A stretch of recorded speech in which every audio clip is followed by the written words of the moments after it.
98.3 WISS. Real news and great conversation in Oshkosh. Here's your Daily News Roundup. For Civic Media News, I'm Connie Fellman. Wisconsin voters who've already returned their absentee ballots for the state's primary cannot void those and request a new ballot with accurate candidates listed. A judge made that ruling yesterday, dealing a blow to Democrats who filed a lawsuit to give voters a do-over because of the chaotic party primary in the governor's race. 2 candidates were on those ballots who are no longer in the race, and another candidate who dropped out is now back in. The ruling is almost certain to be appealed, with voting already underway in the state's primary for governor. A new poll shows State Representative Francesca Hong widening her lead among Democrats vying to be Wisconsin's next governor. The Marquette University Law School poll released yesterday shows Hong with the support of 38% of Democratic voters, followed by former Lieutenant Governor Mandela Barnes at 16%. It's the first poll taken since Milwaukee County Executive David Crowley re-entered the race earlier this month. Crowley came in with 7% support. Former Governor Evers cabinet member Joel Brennan and State Senator Kelda Roys both had 2% support, according to the poll. However, 34% of voters say they're still undecided ahead of the August 11th primary.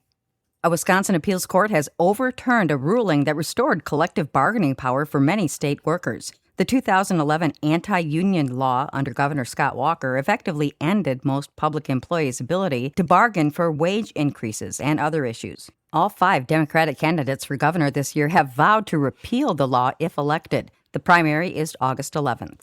Authorities have named the man shot and killed by a Wisconsin deputy in Adams County last Monday. Adams County Sheriff's deputies say 48-year-old Brian Conrad of Hancock was reported by neighbors to be going crazy and waving a gun. Authorities say Conrad refused multiple commands to drop the gun before walking into the road with the gun and turning toward a deputy. That officer fired a single shot, which killed Conrad. The investigation is ongoing. The sight of large men riding tiny bikes across Oneida Street in Green Bay can only mean one thing. Packers training camp has officially begun. The time-honored tradition where players and coaches team up with local kids and ride their bikes to the practice field has been going on at Lambeau Field since the 1950s. Nowadays, kids with disabilities can join the fun too, thanks to specially adapted bikes on hand at Lambeau. That was the kind of bike Jordan Love chose yesterday to cruise with a small companion over to Rainitzky Field. It was the first of 3 consecutive training camp days this week. After a day off on Saturday, the team will have 3 more public practices leading up to Family Night on August 7th. If you'd like to join the Railbirds to watch the Pack practice during training camp, you can find a complete list of practice dates at packers.com.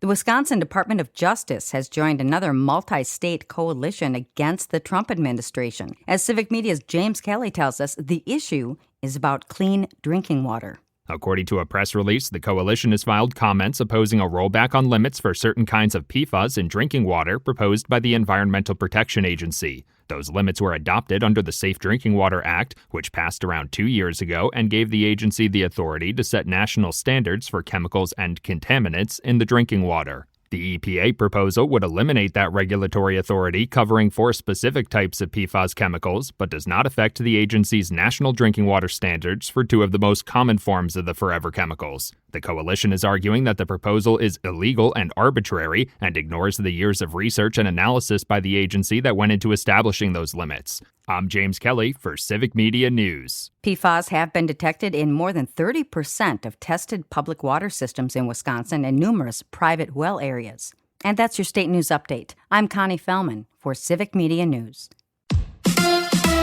Contract time for Tucker Kraft. Hi, I'm Mike Clemens with Sports in Green Bay, where the Packers training camp is underway. Tight end Tucker Kraft recovering from surgery from a torn ACL, but says why it's in the best interest of the Packers to sign him to a new contract now. I think the best chance for Green Bay to win a Lombardi is with me on the field as well. People in the front office telling me that and the importance of us getting this deal done in a timely fashion. I've said over and over again, I'm so grateful to be a part of this organization. And I would like to keep it that way. Meanwhile, the Packers' other tight end, Luke Musgrave, is unable to practice. We've always run here with head, necks, and hearts. It's a little bit more sensitive than some of the other injuries, right? You got to take that a little bit slower and make sure that what you know is what you know. And this is a neck injury, so we'll take our time and make sure we know what we know before we put it at any kind of risk. That's Packers GM Brian Gutekunst. Baseball, the Brewers got clobbered in San Francisco 16-3. They play the Angels tomorrow night. With Sports, I'm Mike Clemens. It is going to be partly cloudy to mostly sunny today with patchy, smoky haze out there. Our high in the upper 80s to near 90 this afternoon. Tonight, mostly cloudy. We're going to drop into the mid-60s tomorrow. Scattered showers and thunderstorms, and quite a bit cooler with a high in the mid to upper 70s. I'm meteorologist Sean Cable. That's your daily news roundup for 98.3 WISS in Oshkosh.